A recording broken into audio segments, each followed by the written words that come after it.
നിനക്ക് എൻ്റെ അടുത്ത് 2 മിനിറ്റ് സംസാരിക്കാൻ വയ്യല്ലേ? അത്രയ്ക്ക് തിരക്കായെങ്കിൽ ശരി. നിന്റെയൊക്കെ ആവശ്യങ്ങൾക്ക് എന്നെ വിളിക്കുമല്ലോ. ഇനി ഞാനായിട്ട് അങ്ങോട്ട് വിളിക്കാൻ പറഞ്ഞില്ല, പോരെ? അപ്പോഴേ പറഞ്ഞത് അവളെന്ന് താങ്ങാൻ പോണ്ടാന്ന്. അവൾ തിരക്കാണ് പോലും. നീ വരുമല്ലോ ഓരോ ആവശ്യം പറഞ്ഞോണ്ട്. എന്റെ ആര്യ, നീ എന്തിനിങ്ങനെയൊക്കെ വിചാരിക്കണത്? അവളിപ്പോ ശരിക്കും ഒരു തിരക്കിലാണെങ്കിലോ? എന്തോ തിരക്ക്? നമ്മൾ ഓഫീസിലൊക്കെ വർക്ക് ചെയ്തിട്ടുള്ള തന്നെ.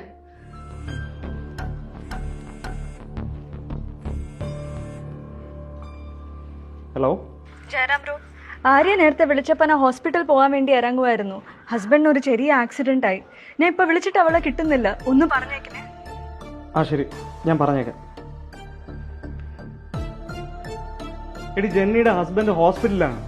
അതാണ് അവള് പിന്നെ വിളിക്കാന്ന് പറഞ്ഞത്. നീ ഇങ്ങനെ ഓരോന്ന് അറിയണതിന് മുമ്പ് ഇങ്ങനെ ചാടി കയറാൻ നിൽക്കല്ലേ. മര്യാദയ്ക്ക് അവളെ വിളിച്ച് സോറി പറഞ്ഞോ.